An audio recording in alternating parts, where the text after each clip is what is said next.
ఒక మనిషిని అవతల మనిషి జడ్జ్ చేయంగానే వాళ్ళలో కాన్ఫిడెన్స్ చాలా పడిపోతుంది.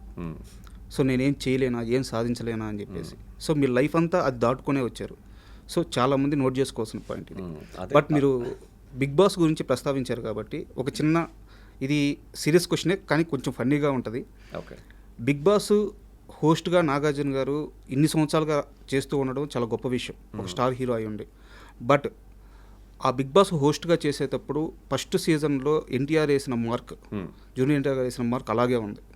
అలాగే ఇంతమంది కంటెస్టెంట్స్ లోపలికి వెళ్ళినా కానీ మీరు అక్కడ వదిలి వచ్చిన మార్క్ అలాగే ఉంది. హోస్ట్గా ఆయన, కంటెస్టెంట్గా మీరు, మీ ఇద్దరికే ఈ మార్క్ ఎలా సాధ్యమైంది? అంటే దేనికన్నా ఆ మార్క్ అనేది చాలా ఇంపార్టెంట్ యాక్చువల్గా. ఇప్పుడు ఒక సినిమా చూస్తున్నప్పుడు మొదటి 5 నిమిషాల్లో సినిమా జడ్జ్ చేసే రోజులు వచ్చేసాయి. సార్ ఫస్ట్ 5 మినిట్స్ చూసి సినిమా బాగుంటుందా బాగోదా తెలిసిపోతుంది. అలాగే ఏదైనా షో చేస్తున్నప్పుడు ఫస్ట్ వేసిన మార్క్ బట్టే ఆ షో మొత్తం జీవితం అంతా డిపెండ్ అయి ఉంటుంది. ఇప్పుడు ఎన్టీఆర్ గారు అంత స్ట్రాంగ్గా ఆ పర్సనాలిటీ, అంత ఫెమిలియర్ పర్సనాలిటీ, అంత నిర్మోహమాటంగా హోస్ట్ చేయగలిగారు కాబట్టి అది పిల్లర్ అనేది చాలా స్ట్రాంగ్గా పడింది.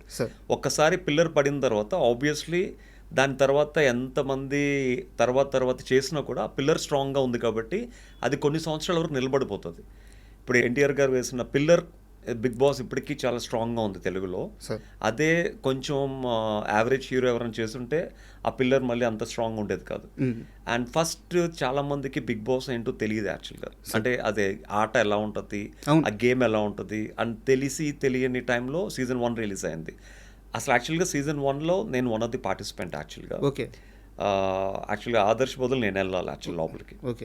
సో కాకపోతే ఏంటంటే నాకు అప్పటికి జీ తెలుగుతో అగ్రిమెంట్ అయింది కాబట్టి సూర్యవంశం సీరియల్కి 1 ఇయర్ వరకు నేను లోపలికి వెళ్ళకూడదు కాబట్టి నేను మా టీవీని రిక్వెస్ట్ చేస్తే వాళ్ళప్పుడు నన్ను నెక్స్ట్ ఇయర్కి యాక్సెప్ట్ చేస్తామని చెప్పి మాట ఇచ్చారు. But they are not sure. But next year కూడా లాస్ట్ ఇంకొక వారం రోజులు ఉంటుందంటే నాకు కాల్ వచ్చింది. సో వారం రోజులు ప్రిపేర్ అయ్యి లోపలికి వెళ్ళాను అనమాట యాక్చువల్గా. ఆ సీజన్ 2లో కూడా అంత స్ట్రాంగ్గా సీజన్ 2 పీక్స్ లెవెల్లో మొత్తం ప్రపంచవ్యాప్తంగా మొత్తం అంటే నేను యూకేలో I saw at the London bridge దగ్గర నేను జనాలు ఫ్లెక్సీస్ పట్టుకుని వాక్స్ చూశాను. తర్వాత చాలా డిఫరెంట్ స్టేట్స్లో కూడా ఆస్ట్రేలియాలో కూడా ఐ హ్యావ్ సీన్ అనమాట. అండ్ ఇంత స్ట్రాంగ్గా వెళ్ళింది కాబట్టి బిగ్ బాస్ అంటే జనాలకి ఆ ప్రేమ అనేది పుట్టింది.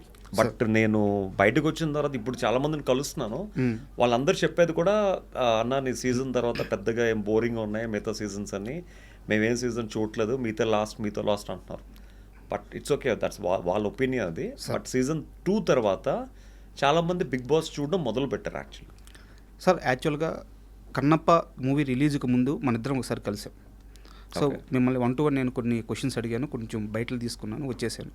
సో ఇంత షార్ట్ టైంలో మళ్ళీ మిమ్మల్ని ఇంటర్వ్యూ చేయడానికి కారణం ఏంటంటే కన్నప్ప సక్సెస్ మీట్లో మీరు ఒక మాట మాట్లాడారు. బిగ్ బాస్ 2లో నేను విన్నర్ అయిన తర్వాత బయటికి నేను వెళ్తే కౌశల్ నీ కోసం నిర్మాతలు, డైరెక్టర్లు చాలామంది వెయిట్ చేస్తున్నారు, బయటికి వెళ్తే నువ్వు చాలా బిజీ అయిపోతావు అని చెప్పి నాని గారు కూడా అన్నారు. సో నేను ఆ మాటను నమ్మి చాలా హోప్స్తో బయటకు వచ్చాను. బయటకు వచ్చి చూస్తే కొన్ని లక్షల మంది రోడ్ల మీద మీకోసం ఎక్కడ పడితే అక్కడ, మీరు ఎక్కడికి వస్తుంటే అక్కడ. సో అది నిజం కూడా, ఆ క్రేజ్ కానీ మీకు రావాల్సిన అవకాశాలు నిజంగా వచ్చి ఉండాల్సింది, బట్ రాలేదు. మొన్న మీరు ఆ మాటను ప్రస్తావించారు. సో చాలా బాధ వేసిందని. సార్ ఇక్కడ అంటే క్వశ్చన్ కొంచెం లెంత్గా ఉండొచ్చు, బట్ అడుగుతున్నాను. కౌశల్ని అభిమానించే కొన్ని లక్షల మందికి ఈరోజు ఒక డౌట్ ఉంది, కౌశల్ ఎందుకు ఇంకా పెద్ద సినిమాల్లో ఎక్కువ రోల్స్ చేయట్లేదు, ఎక్కువగా ఎందుకు స్క్రీన్ మీద కనిపించట్లేదు అని చెప్పి వాళ్ళందరికీ ఒక డౌట్ ఉంటుంది. సో ఇక్కడ మిమ్మల్ని తప్పుగా అనుకునే అవకాశం కూడా ఉంది. నిజంగా కౌశల్ సీరియస్గా ట్రై చేయట్లేదా, ఇండస్ట్రీ కౌశల్ని పట్టించుకోవట్లేదా, అసలు 2018 నుంచి 2025 వరకు మీరు ప్రయత్నాలు ఏ విధంగా చేశారు అవకాశాల కోసం? నాకు అది కాస్త డీటెయిలింగ్గా కావాలి సార్. అంటే మీ దృష్టిలో సక్సెస్ అంటే ఏంటి అసలు యాక్చువల్గా? అంటే సినిమాలు ఒక్కటే సక్సెసా? లేదు, ఎక్కడైనా బిజీగా ఉండడం, లైఫ్ ముందుకెళ్ళడం, ఒక పనిలో మనం సక్సెస్ అవ్వడం, సో మనం అనుకున్న సాధించడం సక్సెస్. చాలామంది దృష్టిలో అంటే యాజ్ అన్ యాక్టర్ డెఫినెట్గా బయటకు వచ్చిన తర్వాత 10 సినిమాలు చేయాలనుకోవడంలో తప్పు లేదు sir. But as a person I'm succeed after the big boss actually. అంటే బిగ్ బాస్కి ముందు నేను నిజంగా మేబీ 100కి ఒక 20-30 మందికి తెలిసి ఉంటుంది. సార్ బట్ బిగ్ బాస్ నుంచి బయటకు వచ్చిన తర్వాత 100కి 90 మందికి తెలుసు నేను. అవును సో ఆ 90 మందికి తెలియడమే ఒక పెద్ద సక్సెస్ యాక్చువల్గా. సార్ ఇప్పటికీ కూడా యూఎస్కి వెళ్ళినప్పుడు లేకపోతే ఆఫ్టర్ 7 years యూఎస్కి వెళ్ళినా కూడా ఆ 2018లో బిగ్ బాస్కి బయటకు వచ్చినప్పుడు ఎలాంటి అభిమానం ఎలాంటి ఆప్యాయత ఉందో ఇప్పటికీ నన్ను చూస్తే చాలామంది పెద్దవాళ్ళు కన్నీళ్ళు పెట్టుకుని నువ్వు ఎలా తట్టుకున్నావయ్యా లోపల అంతమంది మధ్యలో నేడుస్తూ ఉంటారు యాక్చువల్గా. అవును ఇప్పటికీ అదే ఫీలింగు అదే ప్రేమ ఉంది. So that is a big success for me. But as an actor మీరు ఆ క్వశ్చన్ తీసుకొచ్చారు కాబట్టి చిన్నప్పటి నుంచి ఎన్నో కళలతో హైదరాబాద్లో అడుగుపెట్టాం. నేను హైదరాబాద్లో అడుగుపెట్టినప్పుడు సో నేను నా age around 18.5 maybe. I think నేను ఇంజనీరింగ్ చేస్తున్నప్పుడు ఇక్కడికి వచ్చాను అనమాట యాక్చువల్గా. సో ప్రాగా టూల్స్లో ప్రాజెక్ట్ వర్క్ చేస్తూ హైదరాబాద్లో సెటిల్ అవ్వడం జరిగింది. సో హైదరాబాద్లో నేను వచ్చినప్పుడు 50 రూపీస్తో అడుగు పెట్టాను యాక్చువల్గా. సార్ ఐ రిమెంబర్ యాక్చువల్గా. మేము వైజాగ్ నుంచి హైదరాబాద్ షిఫ్ట్ అవుతున్నప్పుడు నేను మా మదర్ మా ఫాదర్ వస్తుంటే సూట్ కేస్ పెట్టి కిందన బయట డోర్ దగ్గర మా సిస్టర్ వాళ్ళకి సెండ్ ఆఫ్ బాయ్ చెప్పి వస్తున్నప్పటికీ మా సూట్ కేసులన్నీ ఎవరో తీసుకెళ్ళిపోయారు యాక్చువల్ ట్రైన్లో. ఓకే మేము మళ్ళీ బ్యాగ్కి వచ్చి చూసుకున్నప్పటికీ సూట్ కేసులు లేవు. ఆ సూట్ కేసులో మాకు హైదరాబాద్ రావడానికి కావాల్సిన డబ్బు మా మదర్ నగలన్నీ అందులో ఉన్నాయి. ఎప్పుడైతే సూట్ కేసులు 3 సూట్ కేసులు మాయమైపోయాయి వచ్చినప్పటికీ. వాళ్ళకి బాయ్ చెప్పి వచ్చినప్పటికీ సూట్ కేసులు లేవు.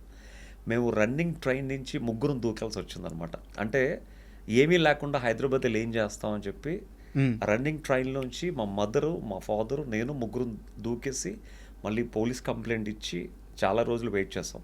బట్ సూట్ కేసులు దొరకలేదు. ఓకే దాంతో మేము హైదరాబాద్ వెళ్ళడానికి దాచుకున్న డబ్బు మా మదర్కి ఉన్న కొంచెం కొద్దిపాటి నగలు అన్నీ పోయాయి అన్నమాట.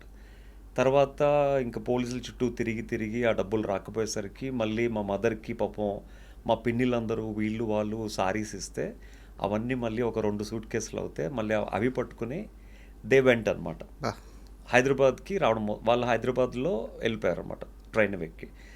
నేను వైజాగ్లో ఉన్న మా హౌస్ అంతా ఖాళీ చేసి ఒక లారీలో నేను మా కజిన్ వస్తుంటే అన్నవరం దగ్గర పెద్ద యాక్సిడెంట్.